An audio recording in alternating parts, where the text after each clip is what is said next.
Hi guys, welcome back to our channel, and in today's video this is day 3 playing Charge Calling Motto, the Auto Bomber build. So if you haven't watched the first two, I will link the video description or the playlist under the video description so you can follow it up. So for those who have watched the previous video, you might be wondering why I returned back to the Grim Phantom. Well, I'm gonna explain this to you on this video. So we're gonna provide you the update about this build and some farming strategy that I'm trying to testing on, and I'm gonna show you what earnings that we have so far in terms of this farming strategy that I'm trying to come up with. So consider subscribing if you're new to the channel, and if you find this video helpful, consider hitting the thumbs up so to support the channel. So let's go first with the gear. By the way, there's timestamp on this video, so you can just jump around for some areas that you need to focus on. All right, so we have still the fin crown as our helmet, but I might change this soon. I have changed the chest armor with the imperishable black robe because it has some minion elemental rests, and as you can see, I bought this with the minion max life of 80% with dexterity, damage, lightning rests, and some erosion resistance, of course, because we are really lacking of resistance on the previous video. So I'm trying to boost our resistances.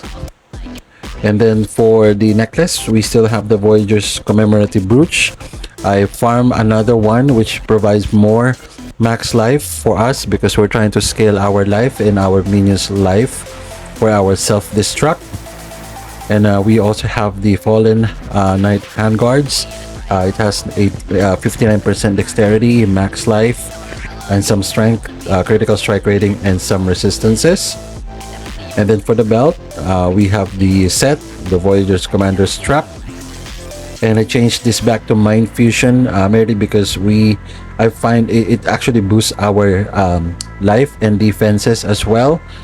And it has the of course the Dark Gate level 4 though, but yeah, it still provides a lot of boost in terms of our damage plus minion skill level and max life as well. For the rings, I bought these two sets of ring that has the of course minion damage, max life, and some resistances. Another minion damage, max life, and some resistances, curse, and resistances as well.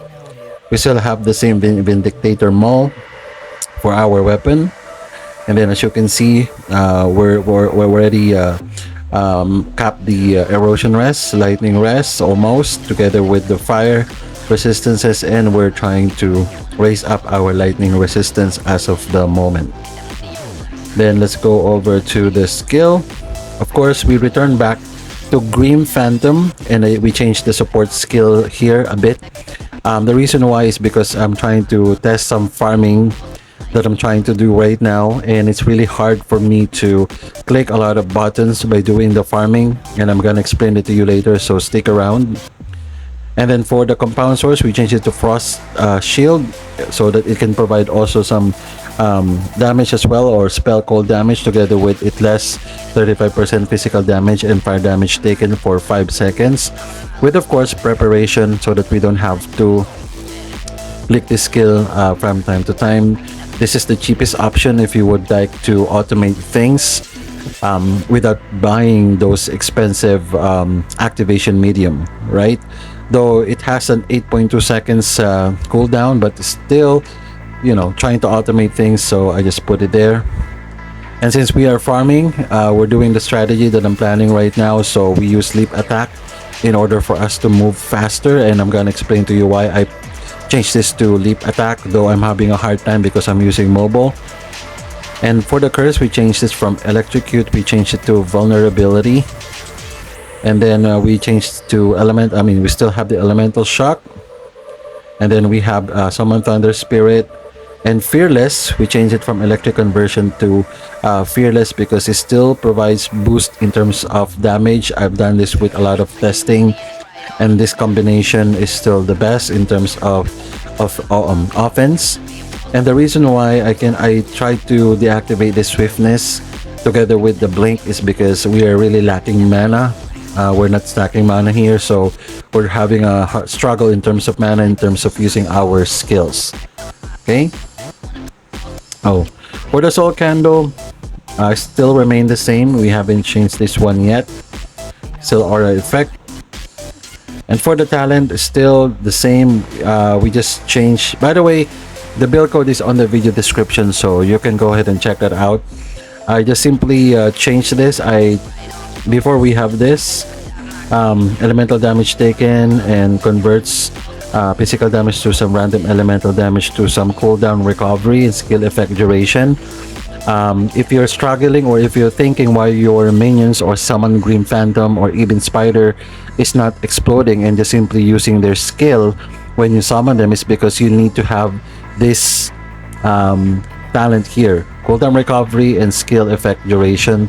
So you know, your summons will explode much faster rather than before. So that's actually what we have changed. For the slate, still the same. We haven't changed anything yet. We still have this though for the spiders, but of course we're trying to focus on the farming in order for us to change these slates. And then for the hero trait, we bought a new one. We have the legendary for critical strike damage for minions for each mechanical parts collected, together with add 1 to 2 physical damage to attacks for every 378 max life of minions. So we should have at least T1, but those were really expensive and rarely have that kind of legendary mod here, so I just bought this one instead. And another one, we are focusing on adding our life to the life of our minion and critical strike damage for minions for each mechanical part. This minion damage, and same thing here.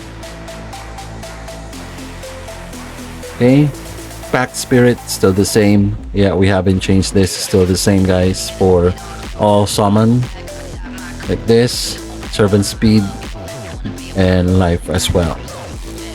Okay, so let's go for the farming strategy. So this is not yet proven. I'm just trying to test it out, but so far let me just show you what we have earned so far. So basically what we're trying to do is the old school version of boss rushing in the Netherrealm. So this is actually the loot that you can actually get.